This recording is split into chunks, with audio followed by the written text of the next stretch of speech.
he had motor accidents in the year 2018 in Yorkshire, and he went for surgery. After that, he was having some problem in the brain. He's not able to remember anything. He's not, when he tries to remember or process something in his brain, he will be finding it difficult. It will be as if he wants to go mad.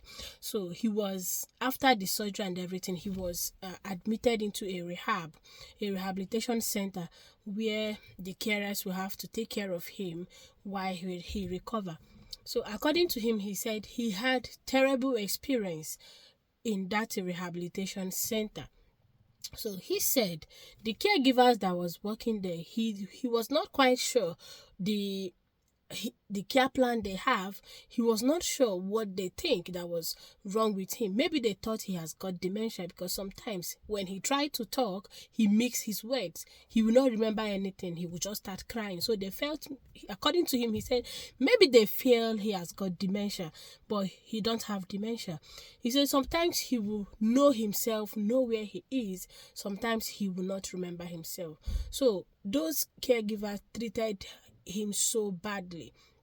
He said sometimes when they come to assist him with his pad, the way they will be turning him, if they ask him to turn the other side, if he's being too slow to do that, they will just push him. The way he said they treated me so bad. So as time goes on, he said after like 1 year, he was beginning to have some positive, healing. That he can, if somebody comes in, he can read what is on the person's badge. So he said after some time, he began to tell his only sister that he have that these people are not treating him so well.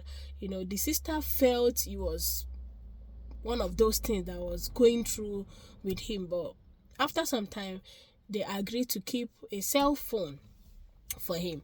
So sometimes whenever the sister calls him on the phone, he might be on the phone with the sister, and the caregivers will come to attend to him. So the sister will go mute.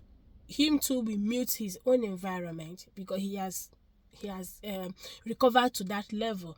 And the sister will be hearing the caregivers from the background saying, you have to do this, you have to do that, you are not doing this, you wet your bed, calling him names and all that. Sometimes he said that there is this medication. He noticed that whenever he takes that medication, he will be feeling so awkward. He knows the color of the medication. So when the nurse comes to give him medication, he will be saying that he doesn't want to take, he will be reluctant to take that one. The nurse will try to force him to take it. At some point, he started putting the medication in his food, so that whenever he takes it, he will know that he took that drug, because same thing will start happening to him. So he said this thing was happening. He stayed in that rehab for 3 years. This thing was happening. It was happening. They were taking record. At some point, the caregivers never knew that the man have recovered up to a point that if a caregiver comes in, he will read the name on the badge, and he will tell the sister who comes in, whoever that did what they did. They were keeping record. The man recovered to a point that he was now staying on a purpose, which is to get those carers, to get them to pay for what they have done. So after some time, when he was discharged, he sued them. Report was made and everything. They took it up. Those carers denied. Remember, he was telling me this because of the video I posted about wrong documentation.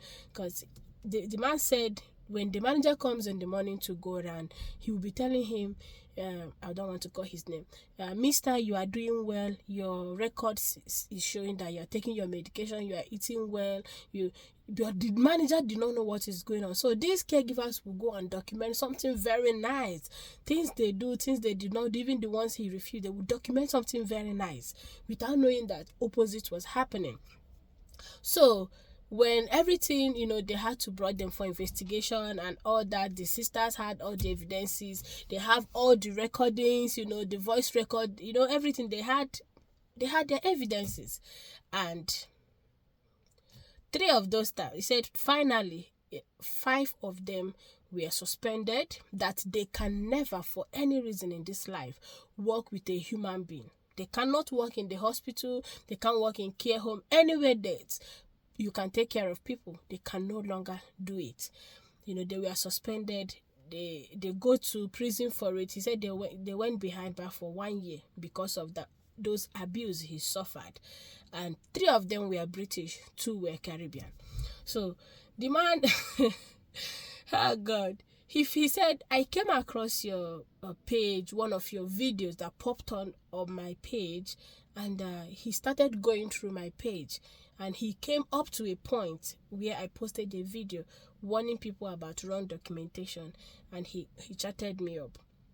So as we were discussing, he said, I have been in a care home before, in a rehab, and I had some terrible experiences, although there were good ones. Of course, it can't be 5 people working in that place. He said there were very good ones, but still there were terrible ones. And among these terrible ones, 3 were British, 2 were Caribbean. 5 of them were suspended, that they can no longer work with a human, and they paid for it. So my dear people, this can happen to anyone who is wicked, who is not, I don't know how to put it, but if you know you don't want to work in this field, you rather do not come. Because when someone is sick, they may not comply with what you want to do for them. Remember, it is not what we want to do for them. It is what they want us to do for them. If they say they're not ready to go to bed, do not force them. Just document it. That you offer, you tried, they refuse. Nobody will say you must. Even your manager cannot say. If your manager say you must, that is that thing that they ask us during interview. Your manager say you must do something that is against CQC. What would you do? Politely you say, no, I cannot do. Your manager will not suspend you from work for not doing it. Because if no manager will ask you, tell you must, then that manager does not want to become a manager, because if you take it up, he's gonna lose his job. Okay. He told me this story since yesterday, and he said I am free to share it with people, provided everything remains anonymous, and everything, I am free to share this experience with people so they would learn.